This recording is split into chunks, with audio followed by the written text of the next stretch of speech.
Entremos então, portanto, no último tópico a ser trabalhado na nossa revista, que é o fundamento, os apóstolos e profetas.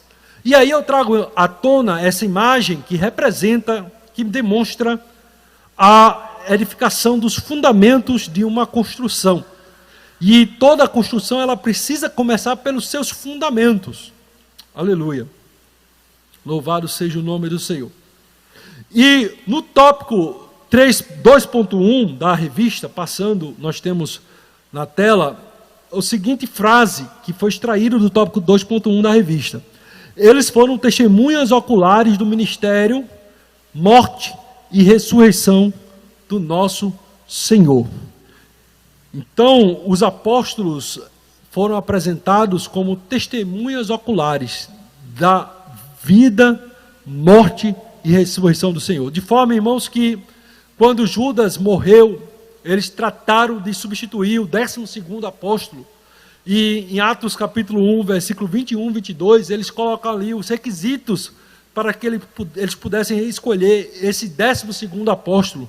E eles falam lá, é necessário, pois, que dos homens que conviveram conosco, todo o tempo em que o Senhor Jesus entrou e saiu dentre nós, começando desde o batismo de João, até o dia em que entre nós foi recebido em cima, um deles se faça conosco testemunha da sua ressurreição. Aleluia. Então, a exemplo como mostra ali a fundação de uma coluna, de uma pilastra em que se cava profundo e se estabelece ali os ferros para depois concretar, estabelecer a fundação da edificação. Os apóstolos são apresentados como a fundação desse grande edifício espiritual, nesse versículo, nessa forma de enxergar que Paulo traz ali em Efésios capítulo 2, versículo 20. Aleluia. E, de alguma forma, irmãos, nós temos o próprio Cristo defendendo a importância dos apóstolos. Lá em João capítulo 15, versículo 26 e 27, ele fala que haveria de enviar o Consolador, que era o Espírito Santo, e que o Espírito Santo que viria da parte do Pai, ele testificaria todas as coisas, ensinaria a verdade, testificaria sobre Jesus.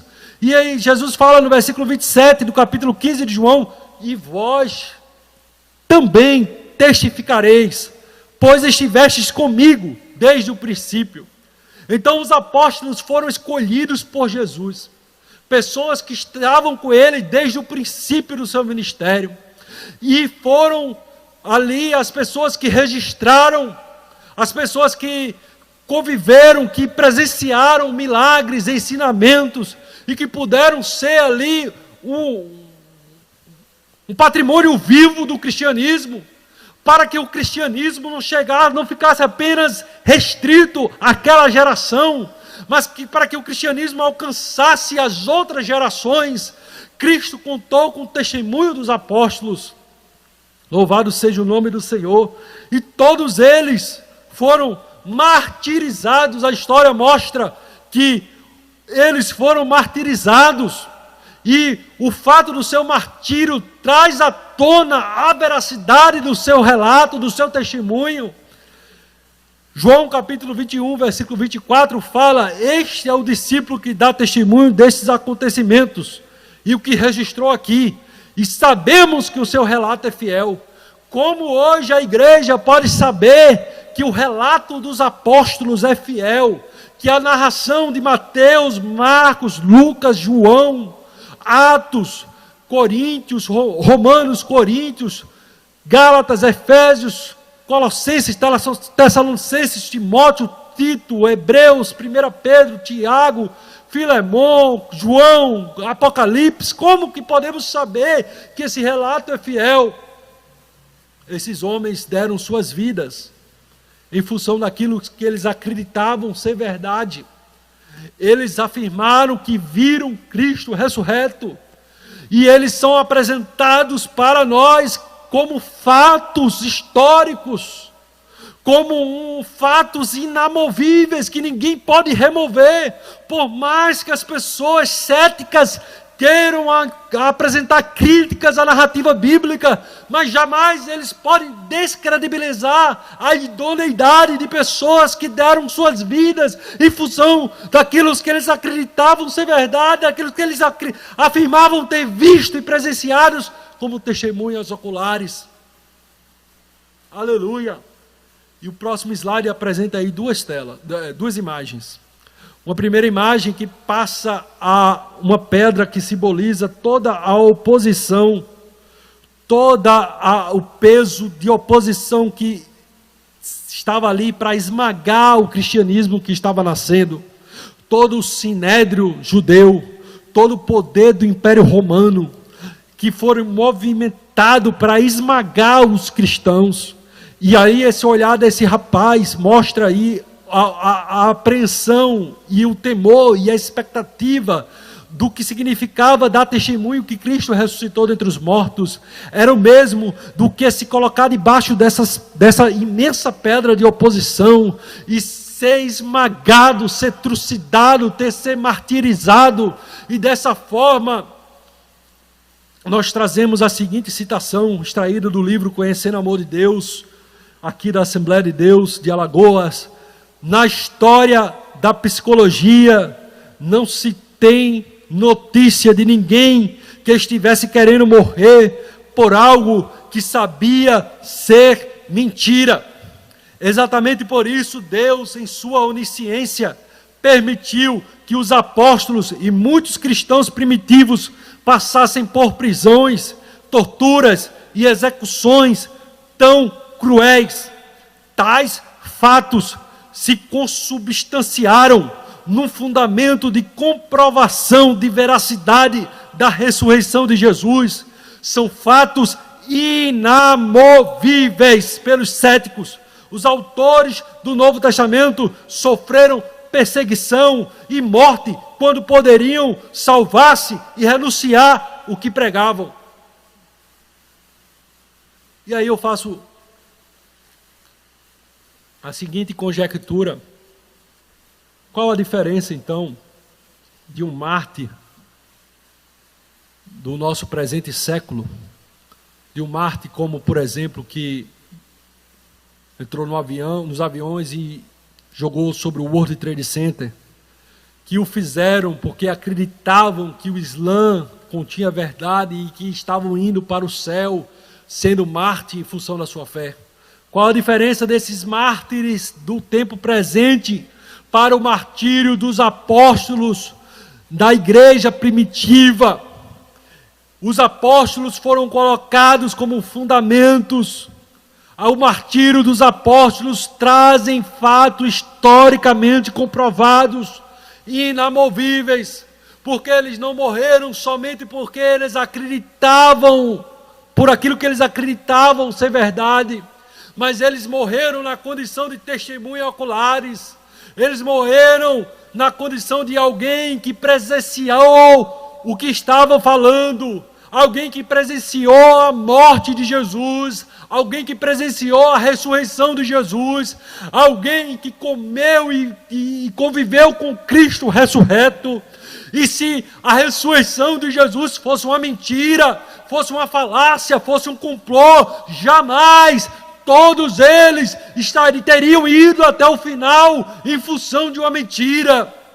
De forma que o seu martírio é apresentado como robustez comprobatória, como um fato histórico devidamente comprovado, que o Império Romano esmagou, massacrou os primeiros cristãos, mas eles não negaram suas fés e morreram em função daquilo que afirmavam ter visto e ter presenciados como testemunhos oculares. E desta forma nós podemos apresentar sim que nesse edifício espiritual, nesse edifício em que nós somos pedras vivas, os apóstolos do Senhor, que foram escolhidos para conviver desde o princípio, desde o início do seu ministério, desde os milagres, os ensinamentos, a morte e a ressurreição. Eles são levantados como um fundamento nessa grande construção espiritual.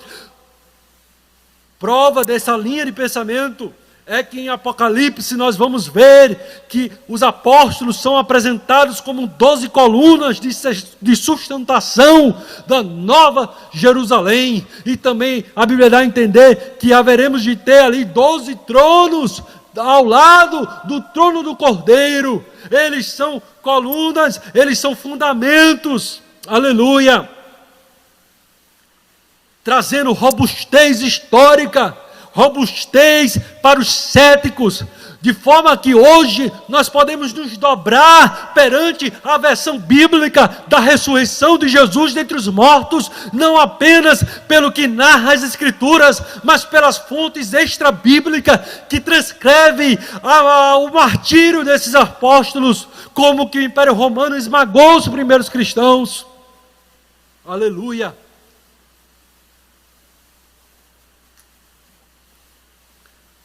Passamos o próximo slide, e o nosso comentarista da revista defende que, no tópico 2.2, que a doutrina dos apóstolos é o fundamento dessa construção. E é verdade, a doutrina dos apóstolos, os próprios apóstolos, em seu martírio, em seu testemunho, trazem credibilidade ao cristianismo, mas a sua doutrina é o grande fundamento dessa construção. A doutrina que Atos capítulo 2, versículo 42 fala: e perseveraram na doutrina dos apóstolos, e na comunhão, e no partir do pão, e nas orações. A doutrina dos apóstolos, o que eles ensinaram à igreja, se apresenta para a igreja hoje como um grande fundamento da fé cristã. Faço memória aqui em 1 Coríntios, capítulo 3, versículo 10 ao 11, que diz o seguinte: segundo a graça de Deus que me foi dada, pus eu, como sábio arquiteto, o fundamento, e outro edifica sobre ele. Mas veja cada um como edifica sobre ele. Porque ninguém pode pôr outro fundamento, além do que está posto, o qual é Jesus Cristo. Em que se fundamenta a doutrina dos apóstolos? No próprio Cristo.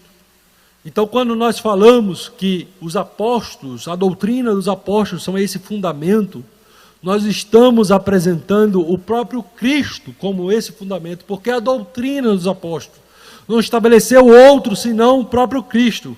Vejamos, o texto de Colossenses capítulo 3, versículo 16 e 17, assim o apóstolo Paulo doutrinou a igreja: habite ricamente em vós a palavra de Cristo, instruindo-vos e aconselhando-vos mutualmente em toda a sabedoria, e em tudo o que fizerdes, seja em palavra, seja em ação, fazei em nome do Senhor Jesus, dando por ele graças a Deus Pai. Toda a liturgia da igreja primitiva, tudo que fosse feito na igreja deveria ser feito em nome de Jesus. Os louvores, as ações de graças, os salmos, os cânticos, os testemunhos, as pregações, todos os ensinamentos deveriam ser voltados para o nome de Jesus. Esse foi o fundamento apresentado pelos apóstolos. De forma que, segundo a João capítulo 1, versículo 9 e 10, também fala o seguinte: todo aquele que prevarica e não persevera na doutrina de Cristo, não tem a Deus. Quem persevera na doutrina de Cristo, esse tem tanto o Pai como ao Filho. Se alguém vem ter convosco e não traz essa doutrina, não o recebais em casa, nem tampouco o saudeis. A doutrina dos apóstolos era a doutrina de Cristo, eram os ensinamentos de Cristo, eram as palavras de Cristo, e assim a igreja foi edificada sobre a rocha que é Cristo. A doutrina era voltada para Cristo. Louvado seja o nome do Senhor. E entramos então no último argumento, no último tópico a ser tratado na aula de hoje, o tópico 2.3, o testemunho dos profetas. né? E eu faço a leitura novamente de Efésios capítulo 2, versículo 20, que fala o seguinte: edificados sobre o fundamento dos apóstolos e dos profetas, de que Jesus Cristo é a principal pedra de esquina.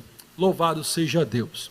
Então, irmãos, quando nós falamos aqui, nós temos uma ordem, e o comentarista destaca esta ordem, que é o fundamento dos apóstolos e dos profetas, né? Os apóstolos nós sabemos quem são, como falamos ali, os 12 apóstolos. Nós temos ali o campo de interpretação acerca do apostolado do apóstolo Paulo, haja vista pela magnitude da sua obra literária, da sua produção literária, haja vista que ele também foi testemunha presencial da ressurreição de Cristo, e que ele, em suas cartas, se defende como apóstolo diversas vezes. Então, nós colocamos o apóstolo Paulo aí nesse bojo do conjunto apostólico de Cristo, que traz para a igreja todo o fundamento, toda a doutrina de Cristo. Aleluia, glória a Deus.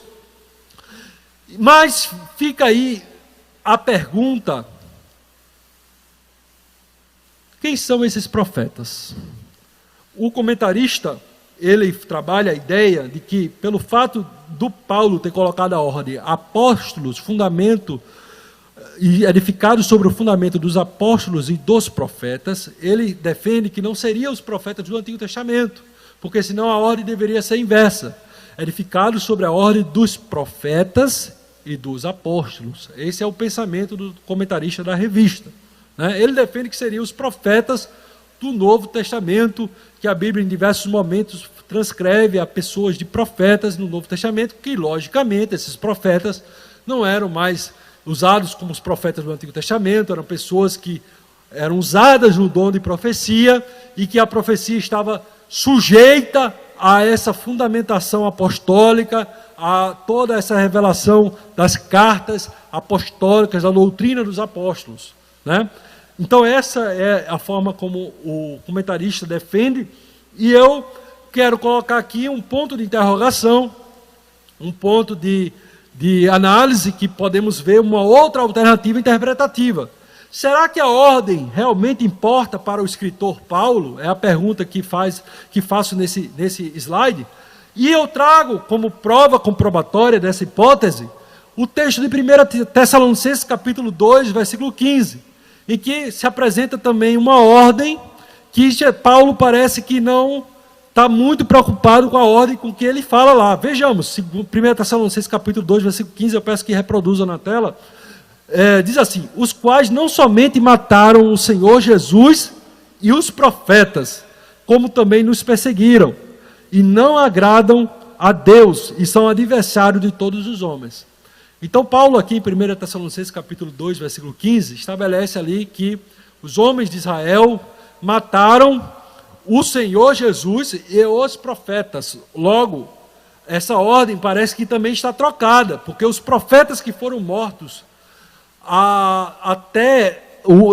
cujo último foi João Batista, os profetas que foram mortos até Cristo, foram mortos antes de Cristo. Então, se Paulo realmente tivesse preocupado em seguir uma ordem na sua escrita, ele também teria aí colocado os profetas antes do Senhor Jesus. Então nós vemos que não necessariamente Paulo se preocupou com essa questão da ordem, como está provado aí em 1 Tessalonicenses capítulo 2, versículo 15. E o que eu quero defender, então? Eu quero apresentar a hipótese teológica de interpretação do texto, que esses profetas seriam a forma de se referenciar toda a revelação do Antigo Testamento. Seriam os escritores sagrados do Antigo Testamento, seriam todas as palavras proféticas, ensinamentos, todos os registros do Antigo Testamento, que Cristo, em João 5,39, falou: examinai as Escrituras, porque são elas que testificam de mim, vós cuidasteis nela a vida eterna. Cristo manda a gente analisar o Antigo Testamento. Eles são postos como Cristo, como também algo a ser analisado, referenciado, fundamentado. Então, um texto que vem ali reforçar essa forma de pensar é o texto de Hebreus, capítulo 1, versículo 1 ao 2. Fala o seguinte: Havendo Deus outrora falado muitas vezes e de muitas maneiras aos pais pelos profetas, nestes últimos dias nos falou pelo Filho, a quem constituiu herdeiro de todas as coisas, pelo qual também fez o universo. Então, aqui o autor de Hebreus trabalha uma divisão de era. Ele fala que Deus falou de diversas formas aos nossos pais pelos profetas, simbolizando ali o Antigo Testamento. Já nesses últimos dias nos falou através do seu Filho, né? Então nós vemos aí a palavra profetas, o testemunho dos profetas como fundamento da igreja.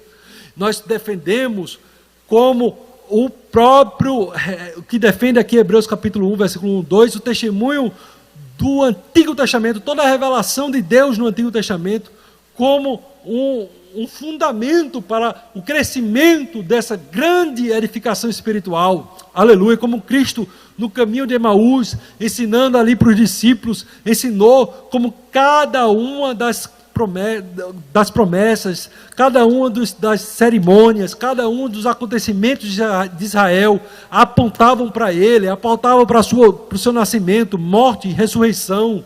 Aleluia. Então, é tido como um fundamento para a nossa fé.